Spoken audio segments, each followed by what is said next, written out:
Robert Earnshaw, nicknamed the Zambian Prince, became one of the greatest goal scorers in Bluebirds history. Ernie, born in Mufulira in Zambia, is one of 8 Cardiff City players to have scored 100 goals or more for the club.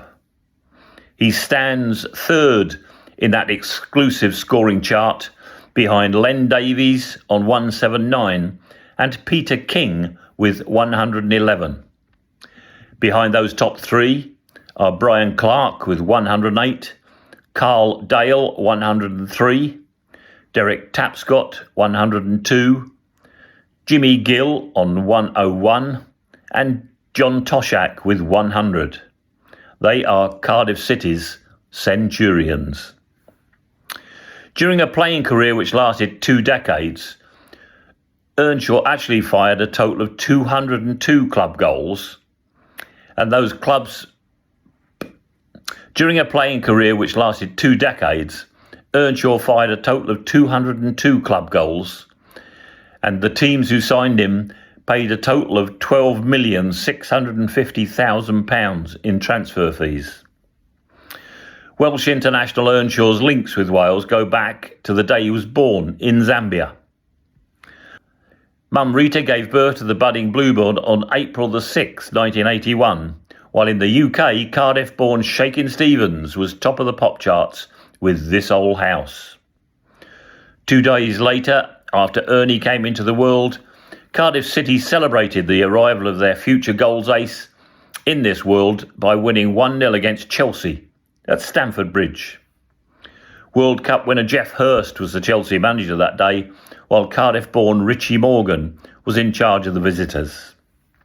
Gary Stevens scored City's 47th minute winner in front of 11,569 spectators, which was Chelsea's lowest home attendance of that season.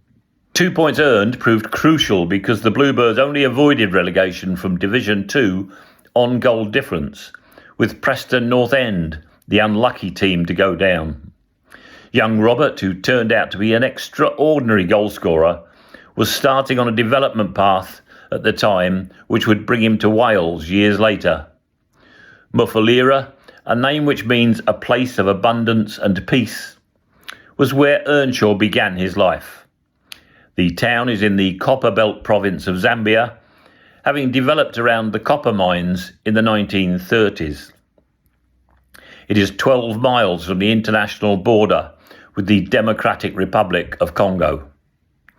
The Earnshaw family, parents David and Rita, along with children Robert, David, Sharon, Joanne and Diane, moved from Zambia to Malawi during the mid-1980s.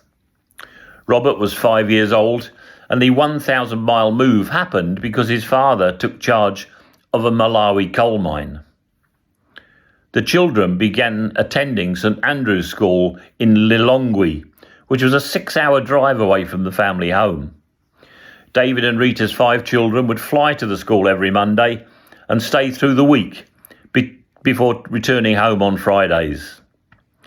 Robert later went to the Vifia School in Mzuzu, where he was taught the African Chua language.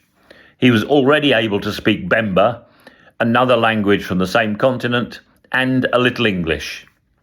The family's stay in Malawi was short after Earnshaw's father contracted typhoid fever in 1990 and passed away. Following the tragic death of her husband, Rita decided to move the family to Bedwas near Caerphilly in South Wales. Rita's sister lived there, and the Earnshaws arrived in 1991. The weather was a shock, and Robert later told me it was much colder in Bedwas. Everybody spoke English over here, and although I could speak a little bit, I had to learn.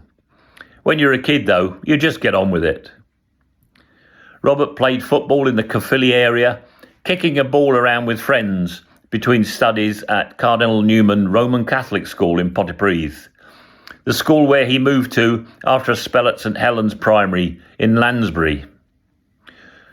Robert grew up supporting Manchester United, while he excelled in gymnastics and basketball, while he loved playing football with his pals.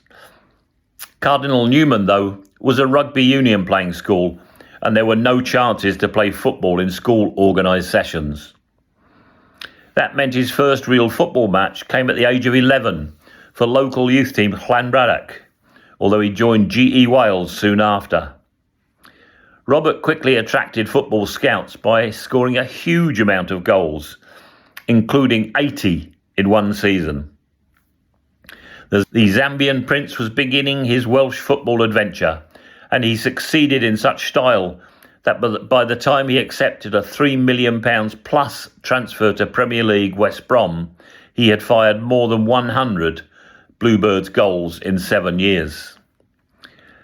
His decision to leave Wales was a massive blow to City on the football front, and the South Wales Echo published an 8-page special supplement on the goal-scoring ace titled The Ernie Years. That was published 2 decades ago during 2004, and I wrote most of the copy. In one article, I recounted my first glimpse of Robert at the age of 16, when he was playing for Cardiff City Youth. The headline on a small story said, "He looked a scrawny kid trying to make the grade." I wrote, "The first time I saw Robert Earnshaw, he was playing for Cardiff Youth on an open pitch in Llanrumney. There was nothing special about him at first glance, and little to pick him out from all the other lads. At the time, he was little more than a scrawny little kid trying to make the grade. For some reason, though, that day stuck in my mind, and his development since that cold, wet day in Llanrumney, both mentally and physically, is remarkable." I sat with Robert's mum Rita in Ninian Park reception on the day he signed his first Bluebirds senior professional contract. Manager Frank Burrows awarded the teenager that first deal, and Rita was as proud as punch. Since then, Ernie has banged in 107 goals for City and 7 in 13 international appearances for Wales. The flamboyant hairstyles plus a self-confident, outgoing side of Ernie when he is on a soccer pitch is nothing like the softly spoken, polite and, yes, intrinsically shy lad he is away from football.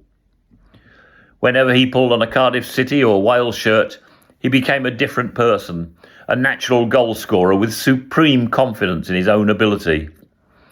He celebrated scoring goals with a somersault or play-acting digging for gold. And in the dressing room, he acted as DJ with loud hip-hop or R&B music. But he was always prepared to stop and sign autographs, always ready to stand and chat, and it is as close as he can be to Mum Rita and the rest of his family. They mean the world to him.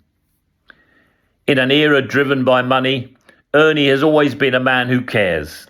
He gives everything In an era driven by money, Ernie has always been a man who cares. He gives everything he can for teammates, supporters, and adored scoring goals. Swansea City missed out on Ernie, so did Manchester United. The Swans refused him a second chance when, as a schoolboy, he went to the wrong ground for a trial. Then United spotted his potential and were interested, but they didn't go back to speak to him after he broke a leg playing junior football. Even Cardiff City weren't that sure and almost released him at 16 because he was too small. Earnshaw's view, though, City took a gamble on me at the last minute, and here I am, he said years later. People go on about size, but it doesn't matter, does it? I had to be clever. I keep moving and keep defenders guessing. The Early Years Echo supplement, printed 20 years ago, included details of all the 107 goals he scored for Cardiff. He added another 4 after returning to South Wales in 2011. But also addressed 20-plus subjects in an Ernie Said double-page spread. Here are a sample of his thoughts. Number 1, on goals. Scoring goals are what I love about life. It's instinctive. I find myself in the right place at the right time, and then the ball's in the back of the net. Number 2, on confidence. A key factor. I'm only human and I'll miss chances. I'll fall over when I should score. Doesn't matter who you are in the football world, you will miss chances, but I'm confident in my ability to put away more than I miss. Number 3, on Hammam. The best way to describe Sam is crazy. He knows exactly what he wants and won't take no for an answer. Sam wants Cardiff City in the Premier League. That's his mentality. He's strong-minded and, as I said, crazy. Number 4, on practical jokes. I love jokes. I love winding people up. One of the best things is the changing room banter. We all have a laugh. Sam Hammam is the king of jokes. On the first day he was at Cardiff City, he paid a kid to let down all the players' car tyres at the training ground. Number 5, on music. I'm the music man in the dressing room. Gareth Ainsworth fancied his chances when he came, but it was my role. I like hip-hop, R&B, but some of the boys are into rock.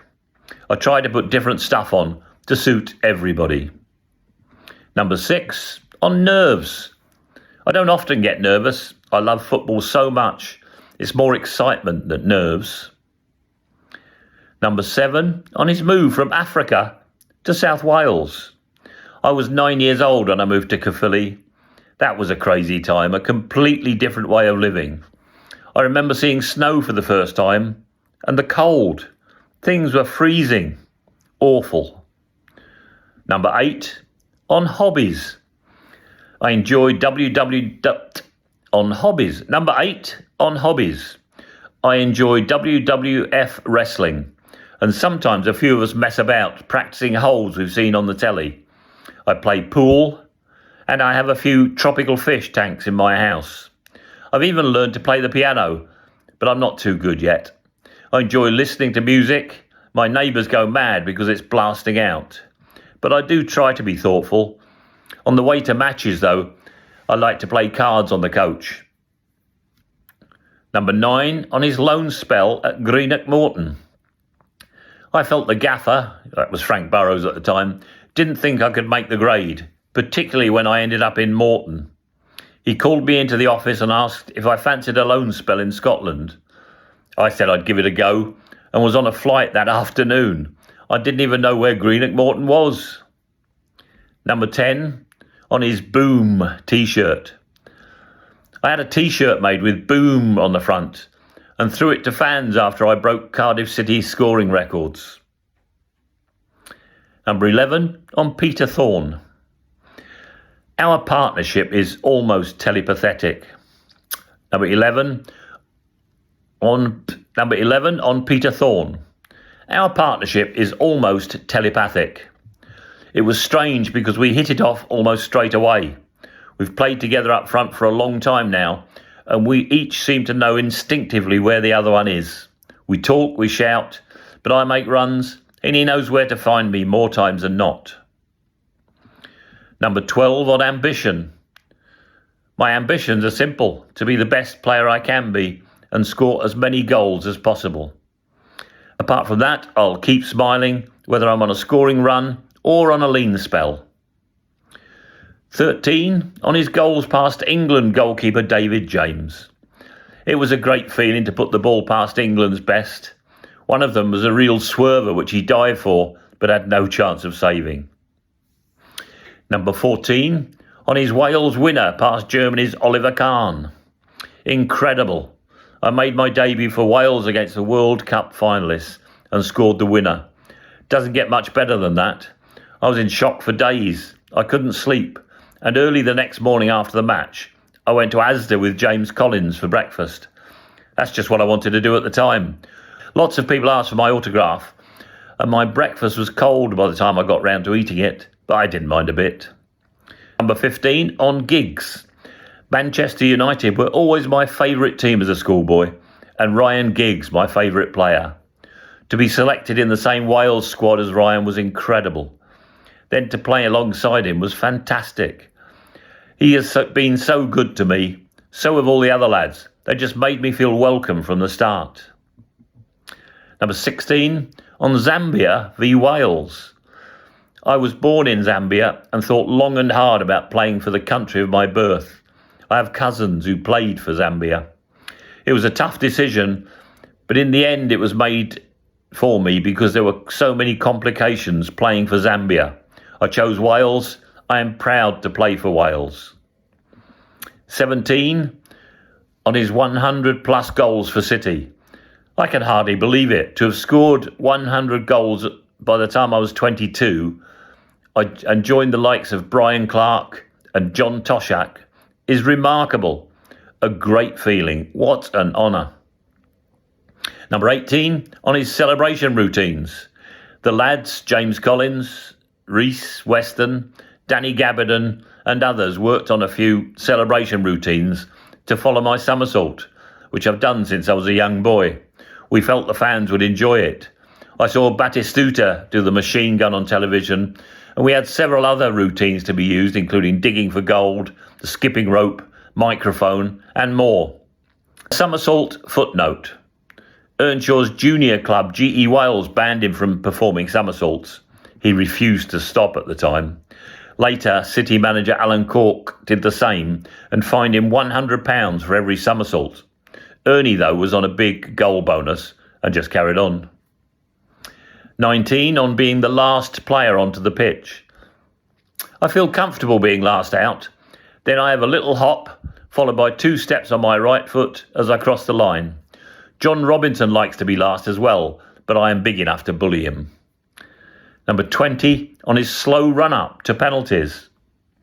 That's the way I like it. I like to relax and put the ball where I want it. In the youth team, I used to smash the ball, but as I got older, I learned to place it. Today, Ernie is 43 years old and loves to work as a media pundit. He is the same understated lad he has always been and always prepared to help others. After Cardiff City's new signing, Emiliano Sala, died in an air crash, the club quite rightly asked all their players to avoid going out for public appearances. Cardiff Devils Welsh forward Matthew Myers had organised a Question of Sport fundraiser evening for his testimonial. That involved players from Devils Ice Hockey, Glamorgan Cricket, Cardiff Blues Rugby Union and the Bluebirds. Suddenly, though, Matthew was our City representative. He gave me a call to see if I could think of anything which they could do, and I rang Ernie, who immediately said, "Of course I will." Matthew and Robert met up, and Ernie was on board. Earnshaw was on 199 career goals in 2011. He was in his second Bluebirds spell, and due to play at Burnley the next day. He rang me at home and asked if I could check the record to see if I could confirm 1 goal would make him a double centurion. I checked. Yes, he was on 199, and next day he fired home at Turf Moor in a 1-1 draw, 200 goals up, and boy did he celebrate. Ernie has been compared to goal scorers like Michael Owen, that was by Ian Rush and Bobby Gould, Dennis Law and Jimmy Greaves, both by Brian Clark, John Toshak by David Giles, Jermaine Defoe by Welsh international Andy Johnson, and more. Cardiff City captain Graham Kavanagh summed it up as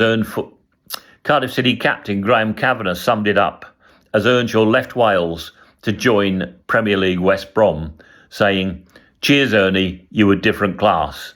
All the best in the Premiership."